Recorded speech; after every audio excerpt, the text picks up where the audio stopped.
Et yo les gens, c'est IJ, on se retrouve pour une double review cette semaine de Pokémon Sun et Moon épisode 15 et 16 parce que la dernière fois j'ai pas pu faire la review de l'épisode 15 qui était la semaine dernière je crois, ou je sais plus, oui c'était la semaine dernière, oui. Et du coup j'ai regardé les deux épisodes aujourd'hui même, au jour où je vous fais la review, pour garder un petit peu la surprise de l'épisode 15 si on peut dire, et comme ça pour que ce soit un peu plus frais dans ma tête et tout, en même temps que j'ai pris les notes.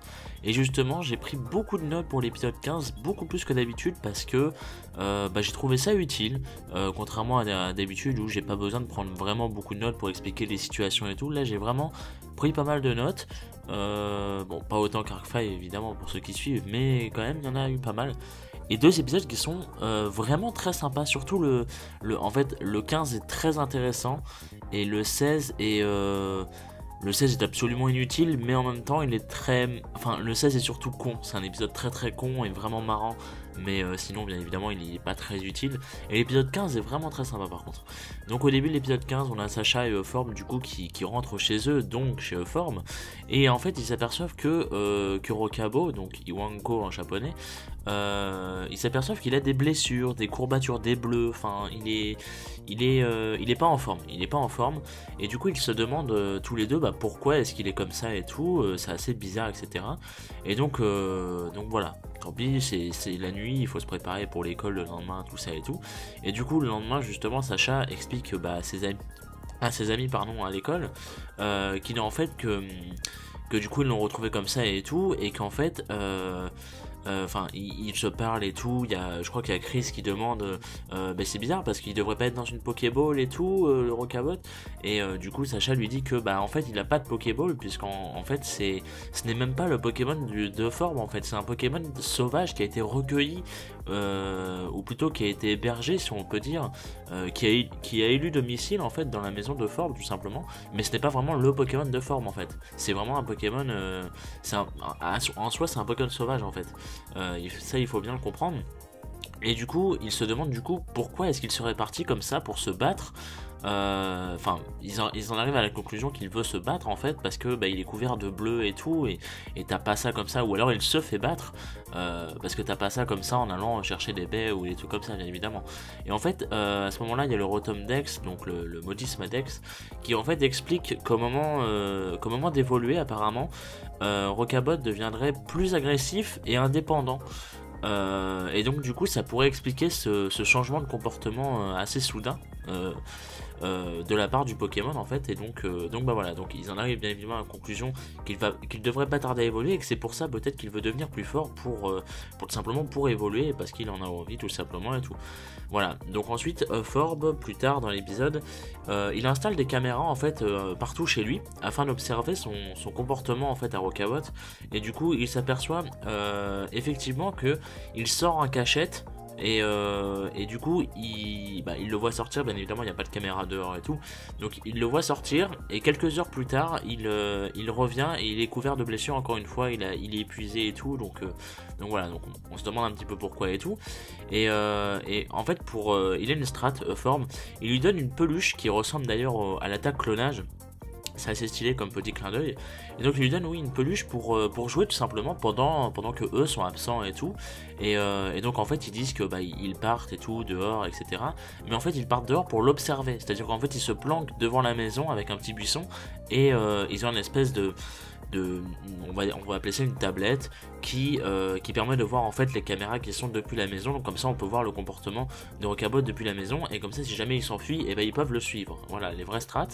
Et donc du coup en fait Rocabot du coup il est tranquille au début, il joue avec la peluche et tout, il n'y a pas de souci, il n'y a pas d'embrouille.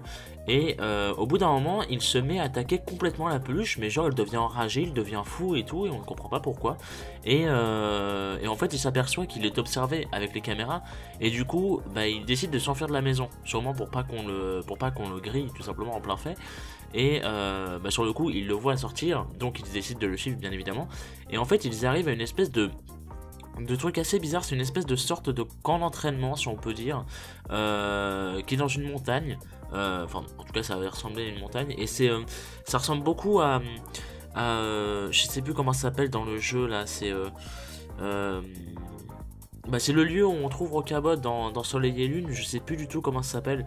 C'est ah, je sais plus, en plus j'ai cherché, j'ai pas été foutu de trouver tout à l'heure, enfin j'ai pas beaucoup cherché, vous me direz, mais voilà, vous voyez de quel coin je parle, de toute façon c'est juste à côté du professeur, enfin de la maison du professeur, donc voilà, mais je sais plus le nom, mais c'est là où on trouve des rocabots sauvages, et apparemment c'était la représentation dans l'animé, et en fait c'était rempli de Pokémon comme lieu, de Pokémon sauvages et tout, et il y avait les deux évolutions de Rocabot, donc deux Loup-Garok, une forme nuit et une forme diurne, je crois que c'est comme ça qu'il s'appelle, forme nuit et forme diurne, et en fait, apparemment c'était, alors je sais pas si c'était les chefs, mais c'était, comment dire, c'était eux, on sentait qu'ils gouvernaient et tout, parce qu'à un moment, enfin en fait il y a deux espèces de piédestal, je sais pas si on peut dire ça, mais de statues plus élevées en fait, et du coup eux ils y étaient, en fait, voilà, c'est, comment dire, en fait ça faisait une espèce d'arène, de mini stade en fait, de roches,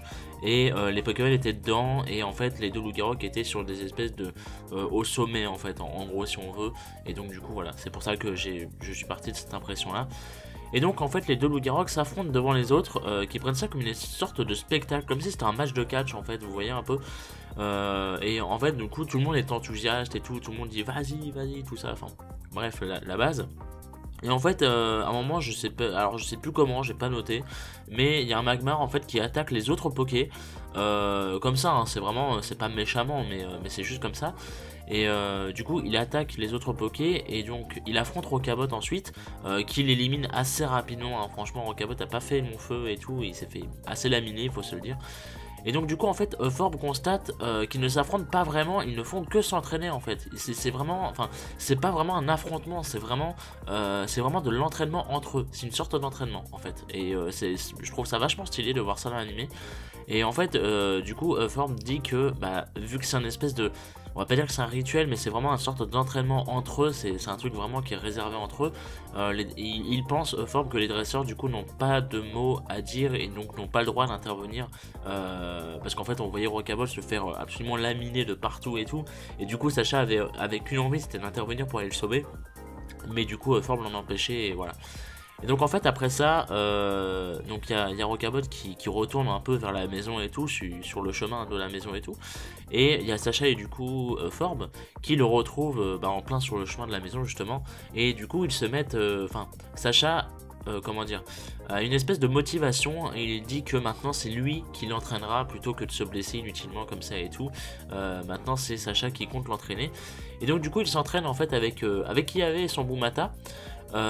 Qui du coup, parce que Boumata c'est un type feu, et parce que bah, il a lance-flamme, et en fait ils veulent apprendre jet de pierre avec Rocabot, et du coup il veut esquiver les lance-flammes pour esquiver ceux de Magmar en fait plus tard, donc c'est, voilà, c'est les vraies strats. Et bah, au final ça arrive et tout, au bout d'un certain nombre de temps ça arrive, ça arrive, ils y arrivent plutôt, oui voilà, et donc il apprend jet de pierre, et donc bah, maintenant il se sent d'attaque pour prendre sa revanche tout simplement sur Magmar. Et donc une fois la nuit tombée, Rocabot retourne à ce fameux camp d'entraînement entre guillemets, hein. Et donc il arrive cette fois-ci, il affronte Magmar et tout. Au début bien évidemment il se fait un peu laminer et tout, puis au final il arrive à le battre, à retourner la situation, tout ça et tout, ce qui étonne d'ailleurs les deux Loup-Garok à ce moment là. Et en fait après ça il y a Forb qui demande à Sacha si ça serait pas mieux en fait de capturer Rocabot pour lui, parce que il pense en fait qu'ils ont une très bonne alchimie entre eux et tout. C'est lui qui a réussi à faire apprendre jet de pierre à Rocabot et tout. Rocabot s'entend très bien avec Sacha depuis le début, et du coup Sacha lui dit mais vous êtes sûr il va pas vous manquer, tout ça et tout, et du coup il y a une phrase que dit Forb et qui est vraiment très très belle. Il dit que enfin si je me souviens, parce que je l'ai pas noté, hein, mais si je me souviens bien, il dit quelque chose du style s'il y a bien une seule personne en qui j'aurais confiance pour cette tâche, ce serait toi, un truc comme ça, donc pour s'occuper de Rocabot. Donc c'est vraiment très stylé comme phrase. Et donc Rocabot rejoint la team de Sacha, qui se compose donc de Pikachu, Brindibou et Rocabot désormais. Donc voilà, donc nouveau Pokémon dans la team, et on connaît déjà sûrement le quatrième, d'ailleurs qu'on va voir dans l'épisode 16, parce que c'est tout pour l'épisode 15. On passe directement au 16, qui est un épisode assez con, hein, comme je vous l'ai dit. D'ailleurs oui, mon petit avis sur l'épisode 15, bah, comme je vous l'ai dit au début, c'est un épisode que j'ai trouvé vraiment très intéressant. J'ai beaucoup aimé le développement qu'il y a, en tout cas pour Rocabot, qui est absolument trop mignon. Et c'est vachement cool que Sacha ait un petit Poké et tout. Surtout que Sacha, mine de rien, c'est rare qu'il ait des Pokémon roche. Parce qu'il a eu quoi? Il a eu une Odulite et pas grand chose d'autre, je crois. Alors bien évidemment j'ai pas tout en tête, mais je sais qu'il a une Odulite, et sinon je sais pas trop. Donc bah, j'ai pas trop en tête en tout cas. Donc voilà, il a vraiment très peu de Pokémon Roche, Sacha, donc ça peut être vraiment cool s'il garde Rocabot jusqu'à la fin. On verra bien, mais je pense que ce sera le cas. On verra déjà comment sera formé l'animé. Mais bon, voilà. Et donc l'épisode 16, qui est un épisode totalement con, mais qui est très très marrant, mais qui est vraiment, s'il y a un épisode qui est dur à décrire pour une review, en tout cas, c'est cet épisode-là. Cet épisode-là, et il y a plein en fait de scènes comiques, et les 3/4 de l'épisode, c'est que les starters entre eux en fait, et il n'y a pas de dialogue. Donc c'est, en fait, je suis obligé de vous décrire les scènes, sauf que c'est des scènes c'est des enchaînements ultra cons et ultra what the fuck. Qui vont dans des situations totalement incroyables, assez barges et tout, donc c'est vraiment très compliqué de vous expliquer, donc j'ai fait de mon mieux, hein. Je suis désolé si jamais c'est pas trop le cas, mais c'est vraiment un épisode à regarder parce qu'il est marrant et c'est très difficile de le décrire, donc c'est beaucoup mieux pour vous d'aller le voir. Voilà. Et donc le début de l'épisode 16, en fait, on a Hashimali, qui est donc Otaka en français, voilà, qui s'entraîne en fait avec ses ballons, avec Suiren, Mao et donc Sacha, qui est Suiren et Mao en français, c'est qui déjà? Nefi et Barbara, ouais. Et en fait, il y a une suite d'événements à la con qui fait que Brindibou, je sais plus comment ça se fait. Enfin, en fait, il dort à moitié, puis à un moment il se réveille. Tu sais pas pourquoi il fonce vers le Pokémon de Mao, qui en fait du coup le repousse, qui fait que Brindibou va dans la bulle d'Otakin et met Otakin dans sa propre bulle, ce qui fait qu'ensuite ils sont expulsés par la mer ou je ne sais quoi, plus en plus il y a du vent et tout, donc en fait ils vont au-dessus de la forêt de toute l'île et tout, enfin ça ne veut rien dire, vraiment c'est du bullshit total, mais c'est vraiment c'est de l'exagération pure et dure, et c'est pour ça que c'est très compliqué à décrire, mais c'est vraiment pour le côté comique, et cet épisode est vraiment très bien en termes de côté comique, il est vraiment très bon, et aussi en termes d'animation. Et en fait, à force de bouger dans les airs, du coup, Brindibou éclate le ballon, et en fait, les deux Pokés tombent dans la base de la Team Rocket. Ce qui fait qu'en fait, on sait pas pourquoi, mais Brindibou, il tombe sur la base de la Team Rocket, et plus précisément sur un espèce de nouveau, pas logiciel, mais une nouvelle machine créée par la Team Rocket. Ce qui fait que en fait, il la casse à moitié, et Brindibou, du coup, il a une sorte d'anneau sur le corps qui l'empêche de bouger ses ailes. En fait, ça le bloque, ça le paralyse si on veut. Et en fait, du coup, Otaka le prend avec lui dans une espèce de bulle et le fait rebondir sur son museau comme un con, et du coup, il s'enfuit comme ça. Et c'est assez con. Voilà, c'est un petit peu con, mais c'est comme ça. Et en fait, plus loin dans la forêt, parce qu'ils se sont enfuis, et ils tombent encore plus loin dans la forêt, et en fait, à ce moment-là, il y a Miaous et Vorasteri, je crois, qui viennent les attaquer, du coup. Et mais il y a Flamiaou qui arrive pour les aider tout simplement, et du coup ils arrivent à repousser un petit peu l'attaque de la Team Rocket, tout ça et tout. Donc c'est vraiment un épisode centré sur les 3 starters, vraiment, et c'est vraiment cool parce que c'est la première fois, je crois, de tout l'animé qu'on a ça. Alors ôtez-moi d'un doute, hein, ôtez-moi si je dis des conneries, mais je crois que c'est la première fois qu'on a un épisode vraiment concentré sur les 3 starters, vraiment, et sur rien d'autre, parce que des fois on a eu des épisodes concentrés sur les Pokémon, ça bien évidemment, mais sur les 3 starters d'une génération, d'une même génération, ça je suis vraiment pas sûr. Du coup voilà. Donc Flamiaou du coup les emmène voir son espèce d'ami Mastouf, parce que souvenez-vous, dans l'épisode 5 je crois, Flamiaou, c'est le même, hein, c'est le même Flamiaou avec Mastouf, etc., qui avait vu Sacha et tout. Et en fait du coup Otaka leur explique la situation à tous les deux. Il leur dit aussi qu'il faut retrouver Sacha, Suiren, etc. Et donc pendant ce temps, en fait, Rocabot, le Rocabot de Sacha du coup, se sert en fait de son flair pour localiser une piste afin de les retrouver, c'est-à-dire qu'il renifle le sac de Sacha là où il a l'habitude d'être Brindibou, et il renifle aussi les bras, les mains surtout de Nefi, donc de Suiren, pour retrouver Otakin, voilà. Je vais y arriver. Et du coup, il arrive à trouver une piste et tout. Et en fait, c'est très con parce que au début, c'était dans la forêt et eux, ils étaient dans la ville, les héros. Et au final, c'est les héros qui vont dans la ville et les Pokés qui vont dans. Les héros qui vont dans la forêt, pardon, et les Pokés qui vont dans la ville. Donc c'est très con. En fait, ils se tournent autour sans jamais se croiser, tout simplement. Et en fait, à un moment, ils sont à quelques rues d'écart en fait, et ils n'arrivent pas à se croiser, malheureusement. Et en fait, les starters se font alors capturer par un filet de la Team Rocket, donc forcément, réaction en chaîne, ils crient. Et en fait, Rocabo entend leurs cris, et donc bah, il se rue vers eux, etc. Et en fait, ils se font capturer par la Team Rocket, tout ça et tout, ils se font mettre en cage.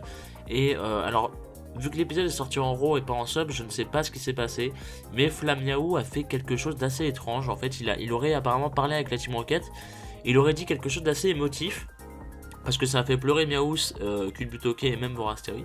Donc du coup je sais pas trop ce que c'est, mais de toute façon c'était du bullshit. Parce qu'en fait à la fin il leur a demandé il leur a demandé de le libérer en fait pour qu'il rejoigne la Team Rocket. Et du coup bah, bien évidemment ces espèces de cons l'ont fait.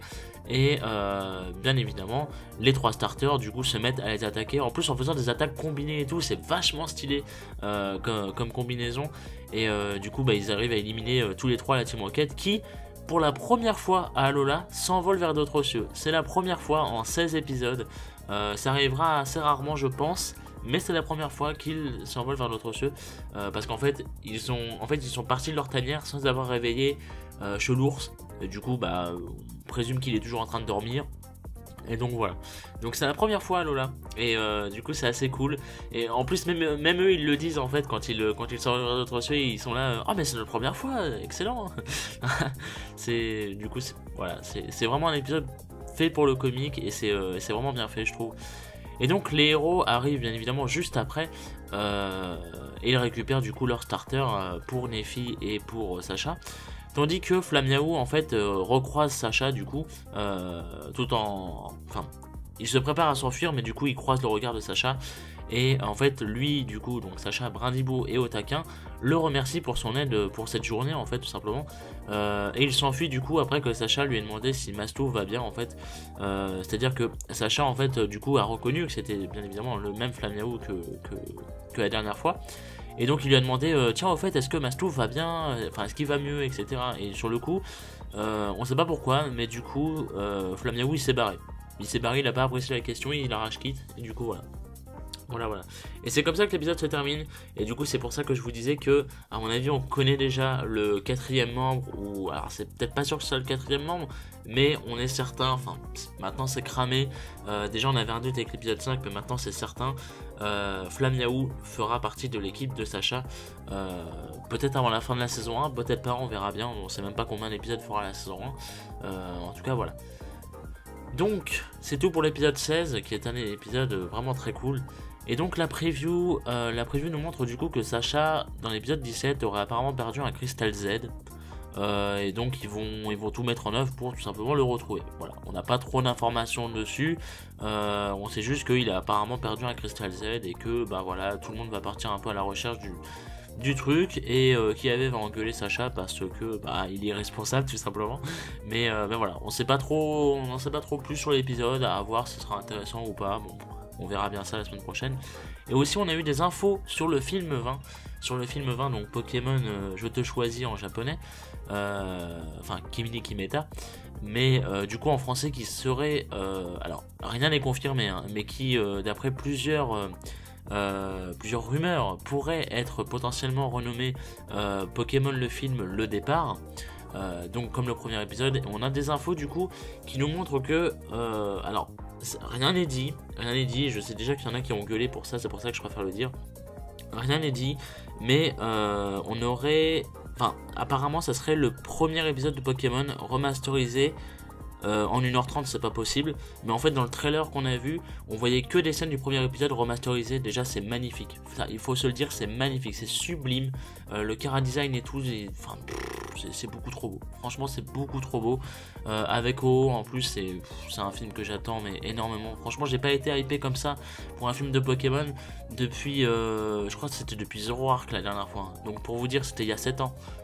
Faut bien le comprendre, ça c'était en 2010 les gars, s'il vous plaît. Bon voilà, maintenant arrêtez de jouer avec mes sentiments. Mais enfin, dans le sens où j'ai déjà été hypé par des films depuis Zero Arc, c'est-à-dire que Keldeo m'avait un peu hypé, mais au final ça a été le film le plus nul de la licence Pokémon en fait avec Jirachi, donc je suis un peu, j'étais très déçu. Et surtout, il y a eu aussi Woopa, mais Woopa c'est parce qu'il y a eu Palkia, et parce que Palkia, j'adore ce Pokémon. Et donc du coup voilà, c'est parce qu'il y a tous les légendaires, et tu te dis un film où il y a tous les légendaires, c'est un peu ton rêve de gosse. Bon, sur le coup t'es largement plus vieux, donc tu te dis ouais c'est pour du fanservice et tout, tu vois. Mais c'était quand même un minimum hypant.